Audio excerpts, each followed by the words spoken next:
আসসালামু আলাইকুম।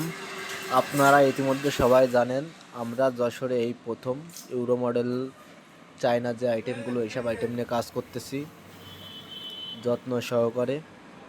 খুলনা বিভাগের মধ্যে আমরাই প্রথম, আমরা কিন্তু সারা বাংলাদেশে কাজ করে থাকি। কাজ কোত্থেকে করাবো কম খরচে? কেন master of glass, Jessore airport colony ওদের অফিস। আমরা ফিটিংসে কাজ করে থাকি, ওদের বললে কম